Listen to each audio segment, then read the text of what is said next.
Hello. So, this is a Yamaha SY77 musical synthesizer. It's and this video is going to be the document of me fixing it up. This one I got is a little bit banged up, a little bit dirty, so I figured it was about time to crack it open and see if I can make it into a usable object once more. So yeah, sorry this video is quite long. If you ever heard that quote, if I had more time I would have written a shorter letter. Well, if I had more time and I was a decent content creator, I would have made a shorter video. But here we are with a 40-odd minute video of me rambling. I'm probably going to upload a commentary-free version just for the ASMR quality of me unscrewing things. Yeah. So if that sounds like more your speed, open that. Link will be in the description, or you can treat this like a DVD commentary, right? I mean, you know, that's the main feature. This is the special feature with the creator talking a lot of crap over it. Or you could open them both at the same time and then just like switch. You press play on both of them and then switch back and forth between, you know, the main version, the other version, and this version, the special feature version. I don't know. This is I'm just talking hopefully enough to get through a whole 40-minute video without breaks, and then we'll see. So here we are. Finally got the back off this thing, and as you'll see in a second, this thing is in a bit of a state.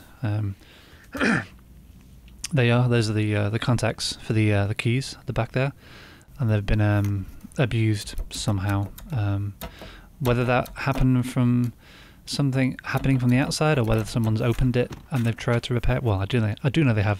Someone has opened and tried to repair this in the past, and whether they made those mistakes and damaged the keys internally, I don't know. History of this thing is a bit of a mystery, I guess, because it wasn't originally mine. This thing. I actually have two of these keyboards. Would you believe it? I'm not even a keyboard player. You know, I can't make any music with one, but I have two of them. One of them I bought from a second-hand shop because my friend spotted it, and it was kind of a bit of a hidden gem in the vintage synth world. You know, the old Yamaha SY. And my friend said, "Hey, this thing's in a second-hand shop? You should pick it up whilst you have the chance." And I did. That one needed a bit of work, similar to this one. Basically got it fixed, and now I'm kind of doing it again. And this one is actually from that same friend who mentioned that there was an SY going in this second-hand shop. But he's since moved back to his home country and left me with a load of his crap.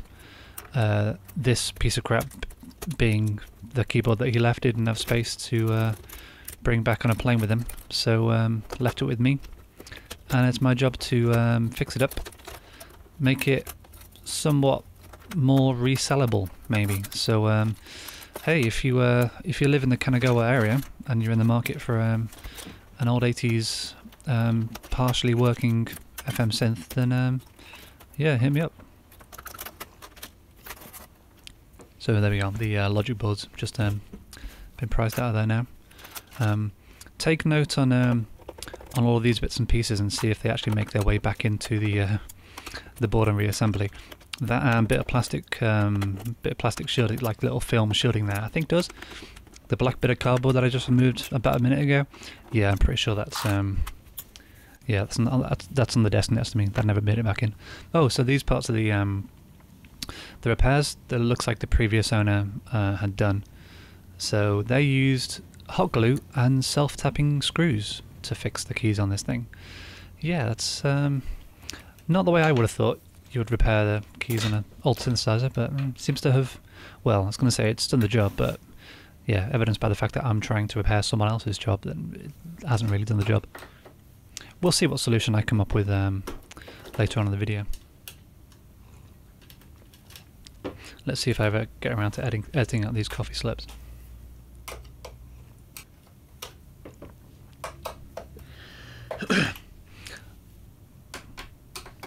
So earlier on in the video, in the editing process, you're getting a look behind the curtain now. I was really diligent about doing all these very precise cuts of me showing each screw being removed. At some point later on, you'll see where the switch happens. I just speed up the whole footage. It's not worth going through and cutting out every little bit, or at least for me. I really didn't expect this this video to end up being this long, but you know, this is the first time for everything, and you know, that's just how it kind of turned out. I guess I didn't realise how long this whole process was taking me. I don't normally do this kind of thing. As you can see, I'm working on the floor. I don't really have a space for this.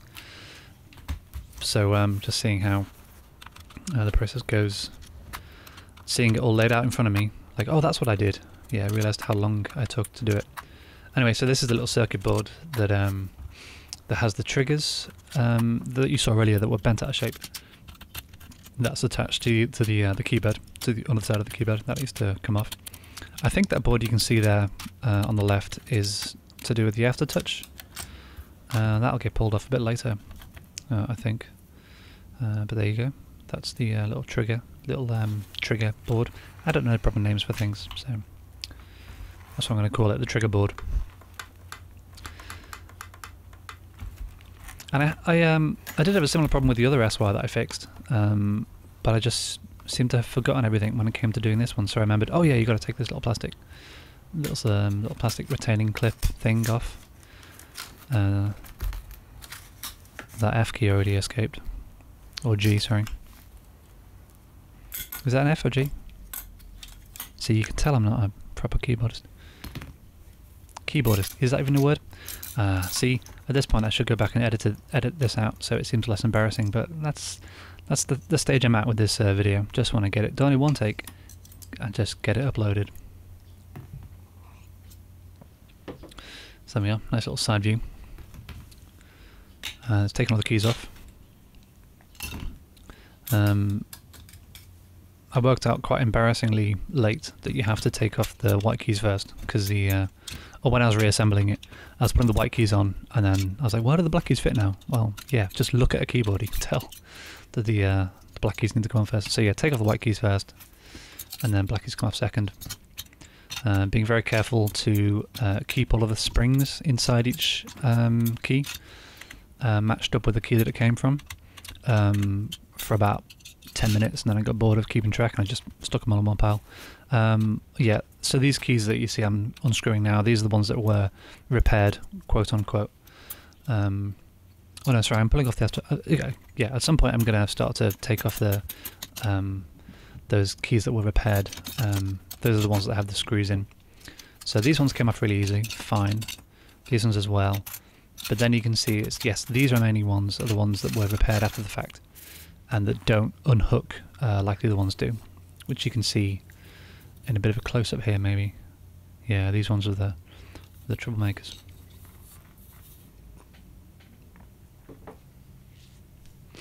There you go, professional job.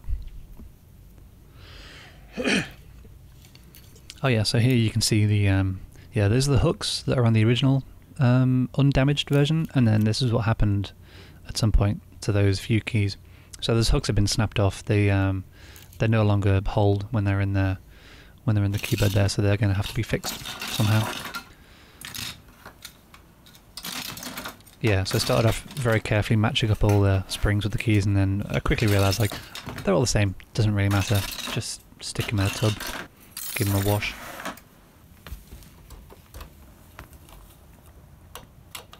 Yeah, so that one was just literally a self-tapping screw that used for woodworking or something.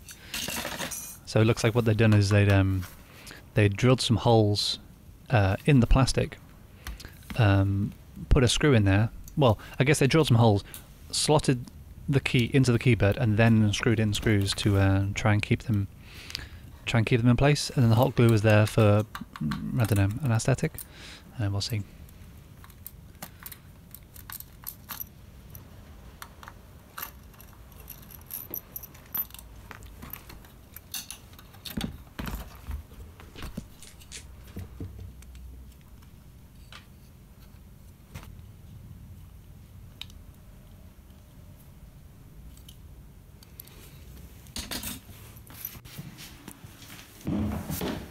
So here, giving the keys a bath.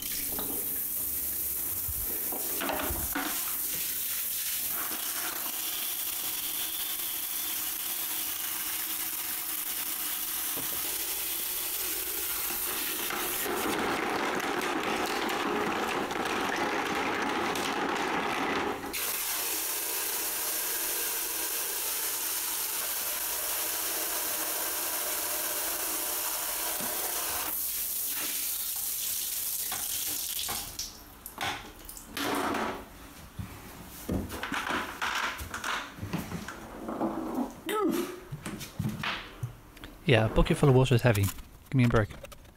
I don't work out. Yeah, so here we get to the long, painstaking process of removing all of the various parts. This thing, there goes floppy drive. The thing I just took out was the card reader. Mod wheels are coming out now.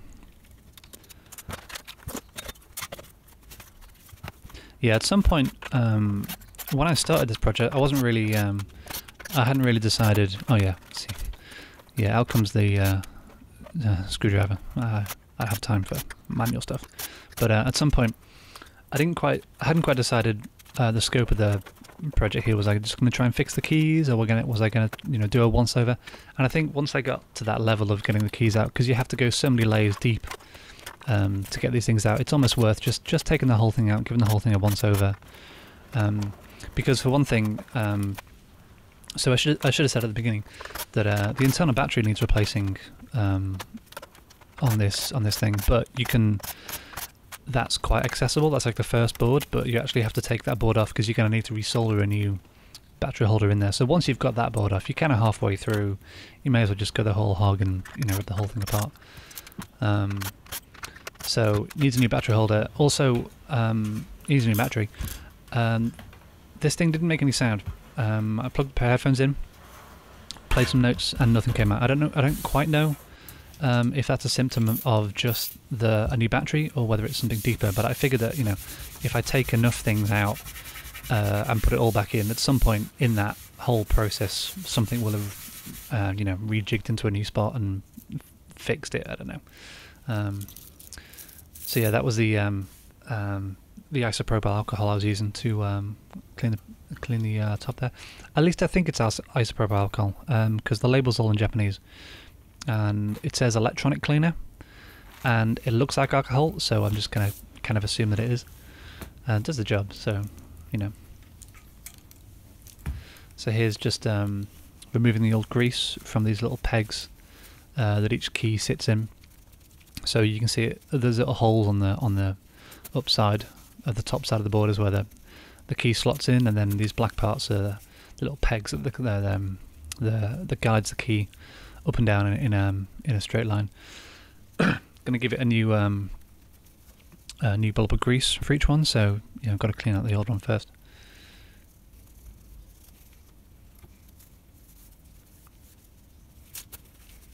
This footage is not altered anyway. That's literally how fast I move.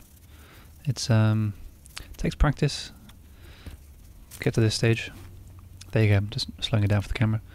So there we go. Nice, clean little rubber pegs we have on there.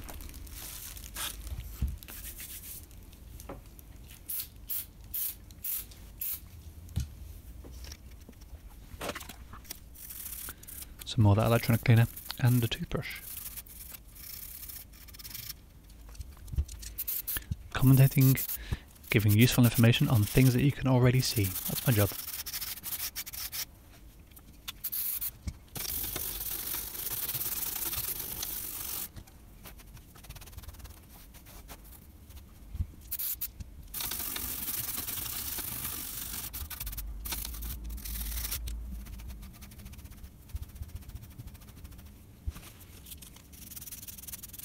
Oh yeah, so here I am cleaning the little felt landing pad for the keys, whatever it's called, and you can see I made a bit of a mistake here because it's kind of hard to tell where the dirt on top of the felt ends and the felt itself begins, and as I start to peel off a layer of dirt, I actually peel off a layer of felt there. So there's one area that looks very, very clean, but it's just because I peeled off too much of it. So now there's a small area of the keyboard there that has a very thin bit of felt. Not too much. I don't think it's that big of a deal.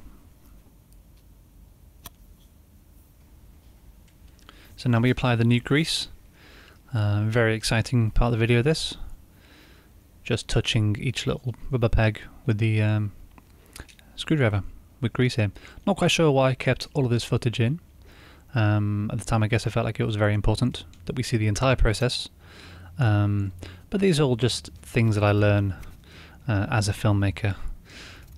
As a filmmaker, yeah.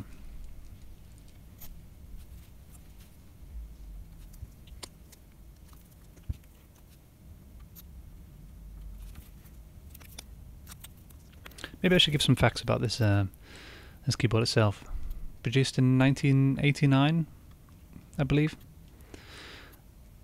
After the DX7, DX7 being the big FM synth. And oh, okay, we got some things happening. So these are the keys. These are the springs that do the work of a spring inside the key. So you got it slotted in there behind that little peg there. Make sure it's right up to the top, and then yeah, then you got to slot it into the keyboard. So you can see there's a little slot there for the spring. So just push it forward, and then easy peasy. Doesn't take 5 takes to do that. And there you go. From the side, you can see the area where you got to fit in the little spring, and then pop it forwards. Hey presto! Works every time, except when it doesn't.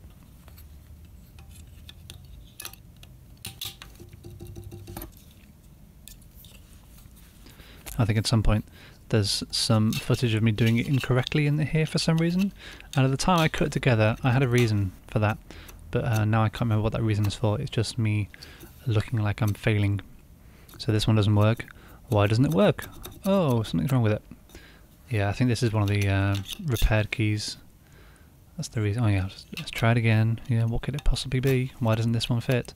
It's because it's one of those broken keys. Yeah, see, it keeps popping out. See, it won't stay hooked in properly. It's because, yeah, there you go. So it's it's this one that's been repaired. So I'm going to save that one for later, and I can go in when I can be bothered.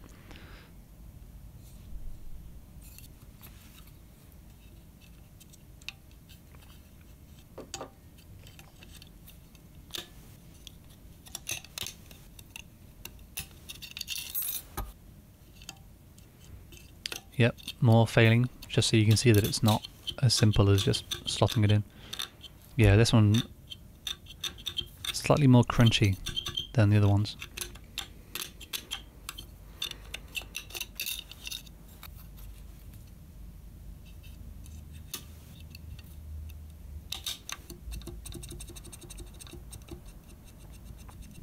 Yeah, better. Is it worth me redoing that one? Putting some more grease in there? I think it might be. Yes. The answer to that one is more grease. Well, this is fun, isn't it, boys and girls?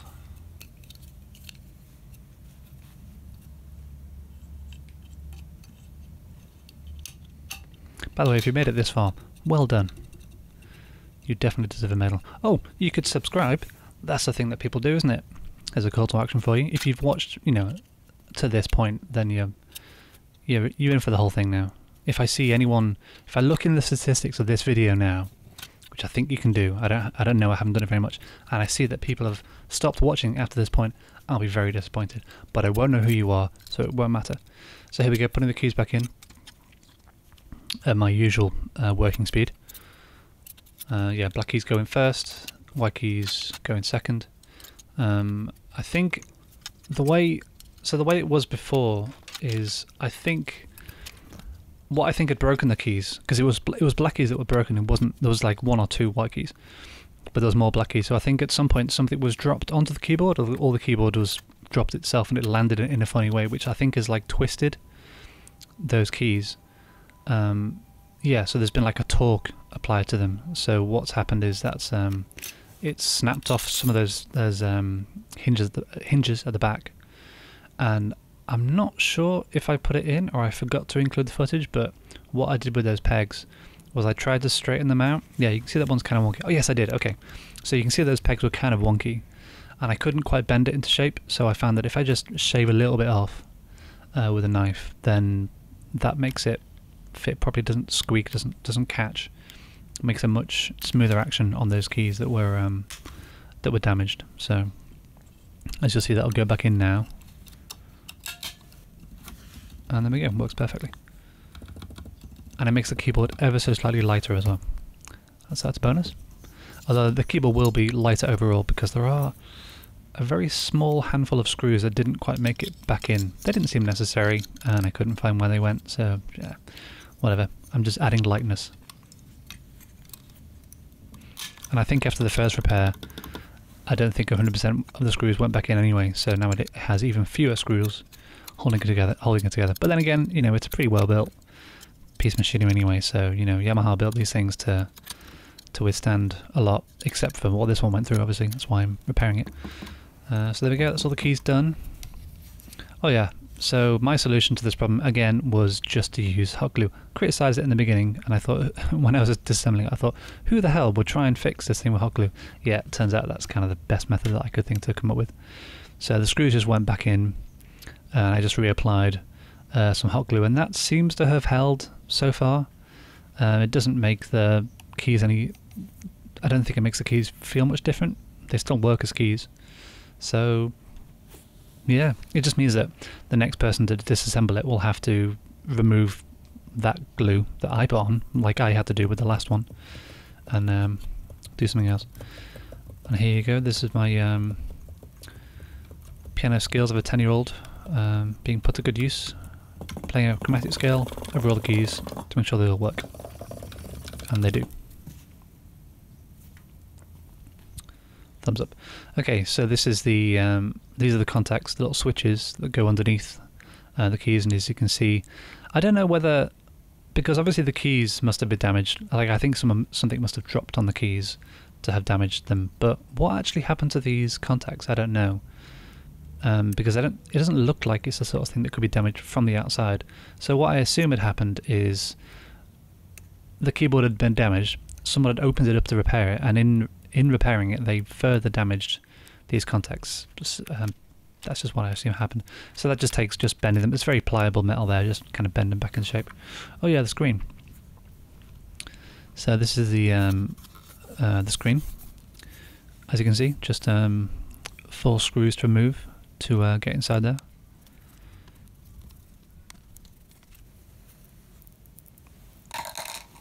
And I think you'll see the damage. Now this is what I'd like to know.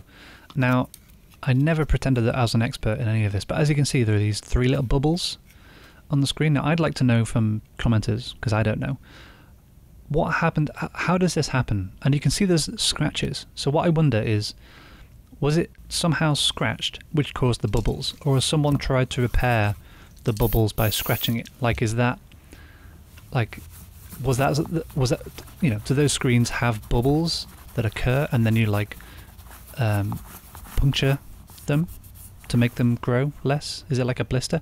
I don't know. I'd like to know in the comments if anyone knows why there happen to be bubbles that have scratches right next to them. Do the bubbles cause the scratches, or do the scratches cause the bubbles? I don't know.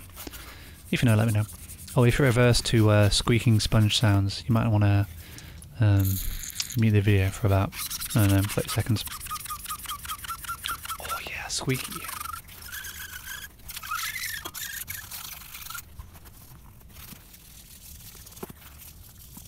That's a melamine sponge, by the way. Would highly recommend for basically anything.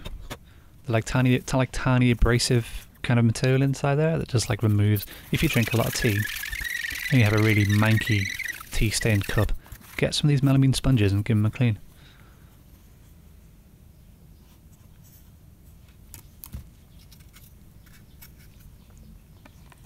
And yeah, it took me about half an hour to figure out which way it was up, but I worked it out eventually.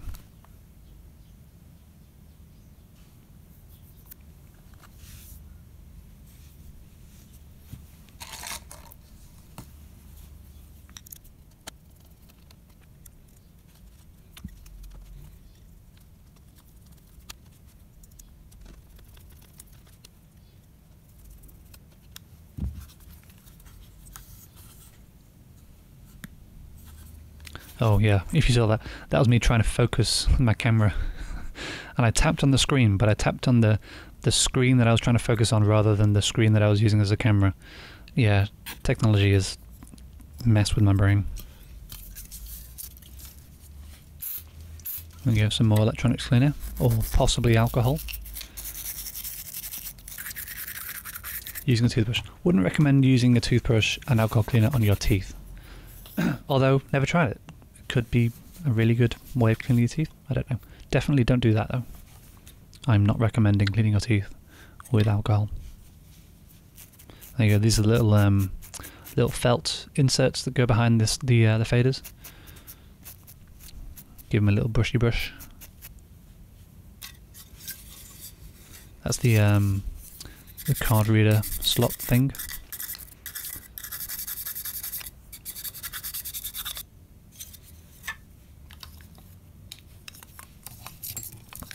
And then the mod wheels. Well, a pitch wheel and 2 mod wheels. That's how innovative the SY77 was. I assume it was innovative in that it was the first one to do that. I actually don't know. Do other synths have 3 mod wheels? Whatever.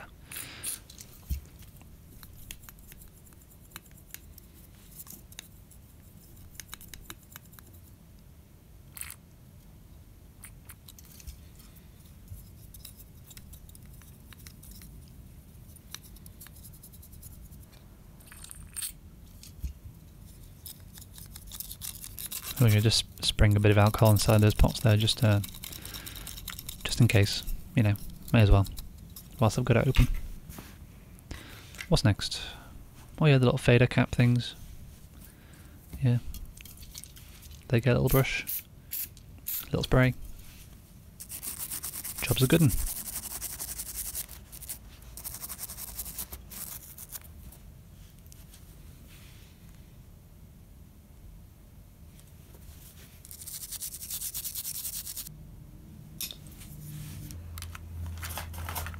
So this is the board that houses all the switches. And what I didn't know at this point was the function 2 or function 3 switch you can see on this screen is really not very responsive at all when you're trying to use the thing. Now if there's something I could have done at this stage, I don't know, but there was no way I was going to replace every single tack switch on this board, which I have done with other keyboards in my amateur career of repairing these kind of old digital synths. But yeah, if I'd have known, if I was going to do a full test of this thing, if I was going to take this seriously, I would have tested the whole board, documented everything that was wrong with it, and then gone through and repaired it all. But this was just an exercise in, well, it's mostly an exercise in making a video, you know. I had this thing, because I have 2 SYs, I have 2 of these keyboards, you know, there's no reason to spend this amount of time fixing one, but I figure, you know, gotta make some content, haven't you? So, why not have an overly ambitious project and film it all and make a massively long, boring video about it. Oh, there you go, this is desoldering the battery on the logic board here. So bit of a, I don't know, an oversight. I'm not sure why they do this. They make these logic boards, and then they have the battery that that contains all the RAM, all the ROM, whatever. But they have these soldered on batteries. So the engineers of these things, they had the foresight to give you a warning on the display that tells you the battery is dead, but they don't make it. They don't give you a little, you know, swappable battery. Someone who knows more about the synths can maybe tell me why they did this. Was it to like drive people to get them repaired professionally rather than just cracking it open and just swapping out a battery like a cartridge? I don't know, but yeah, it means that you have to desolder the old battery, risking doing more damage, and then replacing it with a replaceable battery device thing. You'll see that later. I'll do that later on. So now I get to the main reassembly part.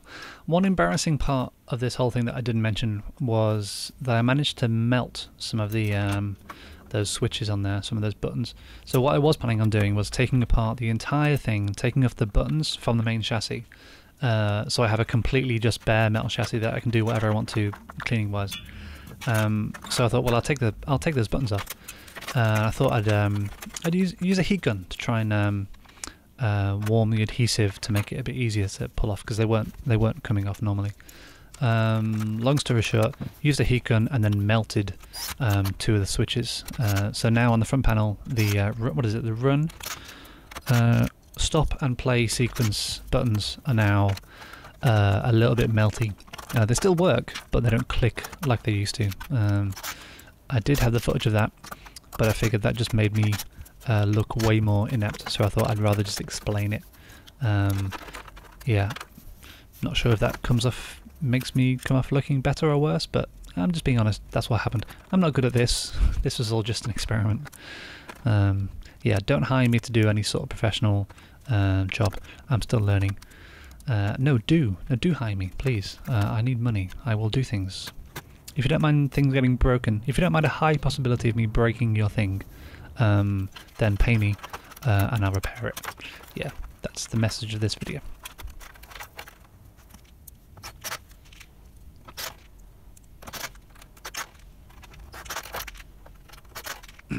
Not sure what's more laborious, screwing in all the screws back into this monster of a device, or watching me screw all the screws back into this monster of a device. But thanks for sticking out.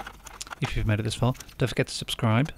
There'll be more videos in the future, I imagine. I don't know. I haven't made any plans for anything else yet. This has taken up like 2 weeks of my life. But I figure I'll get quicker as I do more. I figure, I don't know.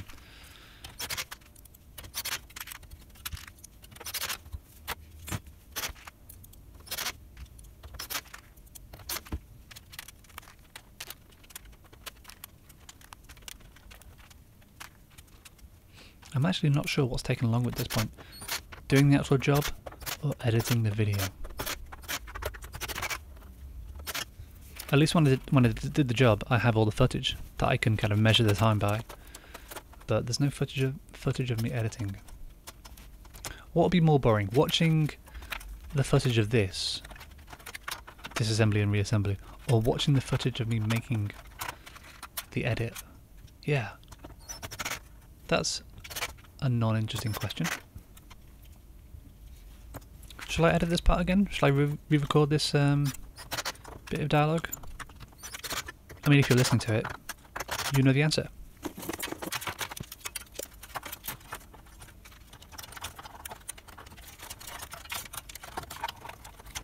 There we go, here's the power supply going back in. So one of the lessons I've learned from this whole process, which are many. There are many things that I can learn from this process, but the main thing is what anyone who does this kind of thing will tell you is like, document, write things down, take notes, take photos when you're disassembling, because, you know, it's like commenting your code, you know. And speaking for someone who doesn't write much code but knows about people who write code, they always say comment your code, because you'll write it one day and then a month later you'll have no idea. Same with this.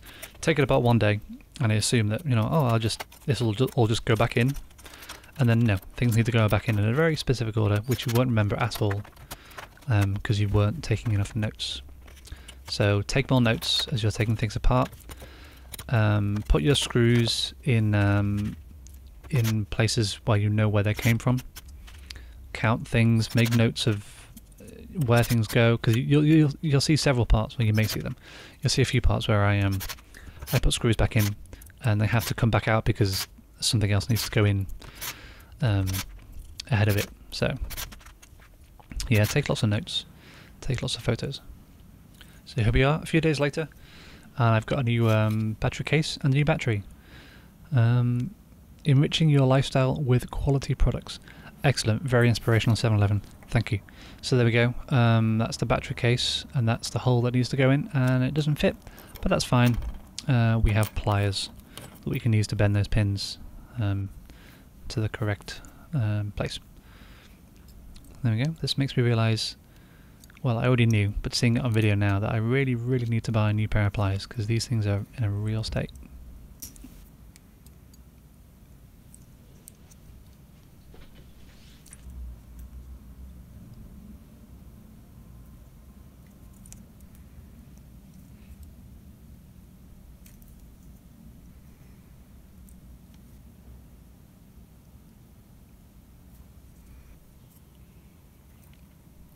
And there we go, that should fit in there nicely. And I'm just using a bit of tape here to just hold the thing on the board whilst I solder the back side of it.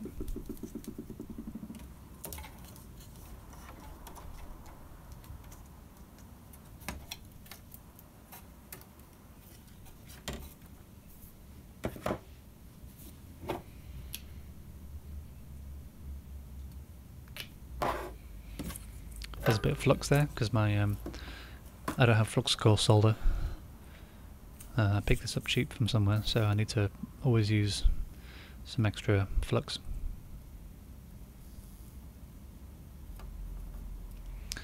This hole that I'm soldering now took about, I don't know, half my lifetime to desolder. Just the old solder that was in there was not coming out. No matter how much solder wick, how much solder sucking I used, just wouldn't come out.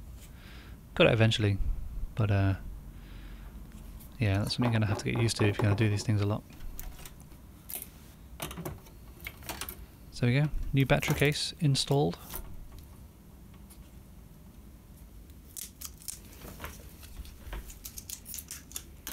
I think I managed to cut my finger on that plastic case there.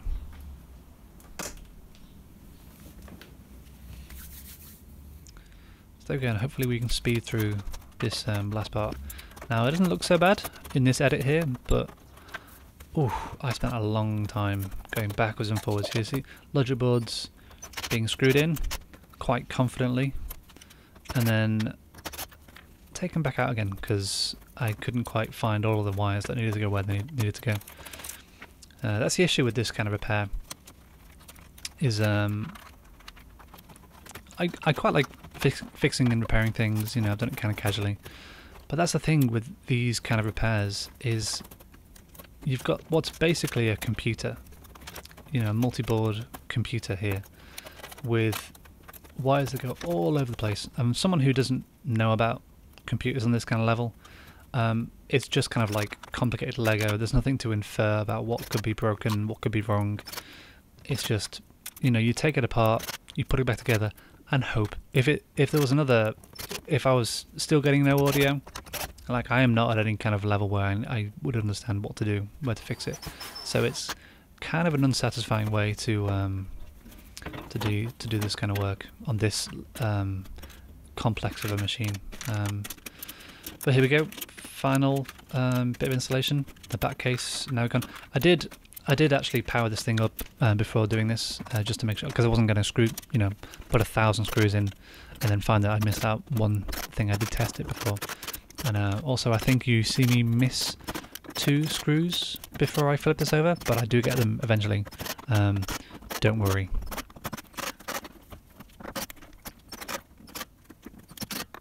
I'm pretty sure you weren't going to worry, but just in case you were, don't worry.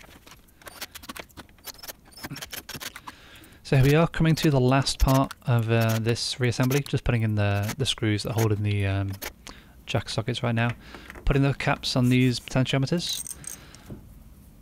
That's basically it.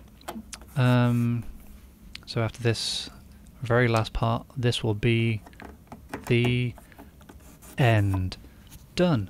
That's the SY77 fixed. Not completely fixed. I mean, it's still got some weird kind of buttons that don't respond the first time. There's this weird kind of whining on the output, but whatever. For my level of expertise, that's probably as best as we can get. So I'll leave you with some glamour shots. That scratch was there before I got it, don't worry. I'll leave you with some sexy sweeping glamour shots. I mean, not sexy, it's a keyboard, calm down. But that's it. Thank you very much. You can subscribe if you like, you don't have to. You can leave a thumbs up, that's good. A not thumbs up is also good as well. It's okay, you won't hurt my feelings. Okay, thanks, bye.